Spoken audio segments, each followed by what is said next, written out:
Il est 7h47. Les États-Unis, en ce début de semaine, évoquent la piste d'une fuite d'un laboratoire chinois pour le Covid-19. C'est l'annonce choc du ministère américain de l'énergie à la suite d'un rapport classifié de la Direction nationale du renseignement. Sud Radio vous explique ce matin sur, évidemment, cette information. Nous sommes avec Brice Perrier, qui est journaliste et auteur de SARS-CoV-2, aux origines du mal chez Belin. Un livre enquête qui démontrait, il y a 2 ans déjà, les failles. Bonjour Brice Perrier. Bonjour. Qu'est-ce qui fait dire aujourd'hui que le Covid pourrait être la conséquence d'une fuite d'un laboratoire de Wuhan?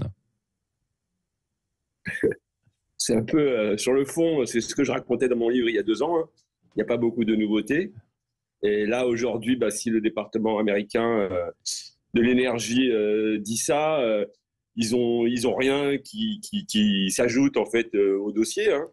Et c'est peut-être aussi plutôt pour des raisons politiques, parce qu'il y a en ce moment des tensions avec la Chine. Oui. Les États-Unis reprochent à la Chine de vendre des armes aux Russes.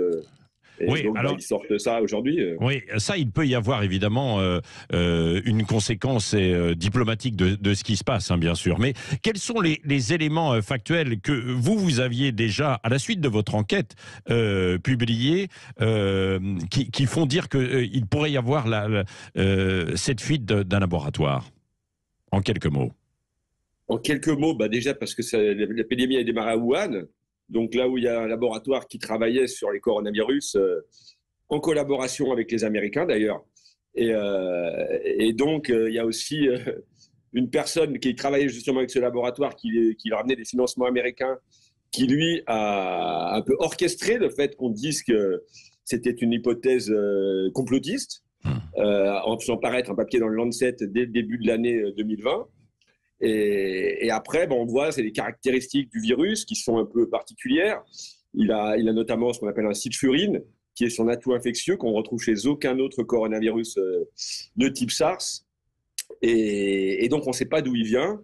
Et il se trouve que c'est le genre d'opération que peut faire ce laboratoire, d'insérer des sites furines dans des coronavirus pour voir ce qu'ils pourraient faire au cas où ça arrive naturellement. Oui, c'est ça. Et puis, il y a eu, bien sûr, beaucoup de flou ensuite sur les enquêtes internationales qui devaient être menées parce que les Chinois n'ont pas publié de documents, quoi.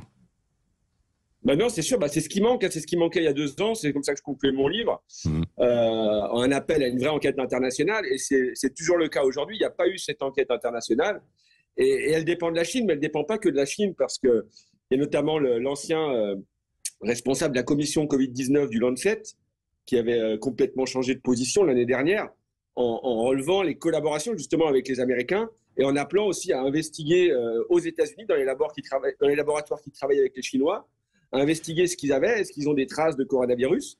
Donc en fait, aujourd'hui, on met tout un peu sur la Chine. Bien sûr que la Chine, en premier lieu, n'est pas transparente, à bloquer l'information, mais c'est une enquête internationale qui devrait avoir lieu aux États-Unis et aussi dans le monde, parce qu'il faudrait chercher des traces de virus qui seraient proches de SARS-CoV-2, parce que la grande question, c'est d'où vient ce virus, et pour savoir d'où il vient, il faudrait trouver des virus progéniteurs, des virus un peu ancestraux, et qui peuvent se trouver chez des animaux, chez des hommes, ou dans des laboratoires. Oui, donc il faudrait chercher partout où on travaille sur les coronavirus, et partout où il peut y avoir il aurait pu y avoir des malades ou des personnes qui étaient porteuses de ce virus avant l'émergence à Wuhan. Oui, bon, et on verra, peut-être que c'est le début d'une nouvelle enquête, en tout cas de nouvelles pistes, Brice Perrier, avec cette information venant des États-Unis. Il faudrait, mais le temps passe, et là, ce que disent les Américains, c'est pas il faut lancer une enquête, c'est les Chinois qui cachent les choses. Oui. Donc en fait, il faudrait une vraie enquête qui implique tout le monde. Oui. Merci beaucoup pour ces précisions, Brice Perrier, journaliste et auteur, je rappelle, de ce livre, où vous disiez déjà, évidemment, vous mettiez en évidence ces éléments factuels, bien sûr, dans ce livre SARS-CoV-2 aux origines du mal chez Belin. Merci d'avoir été avec nous ce matin en direct sur Sud Radio.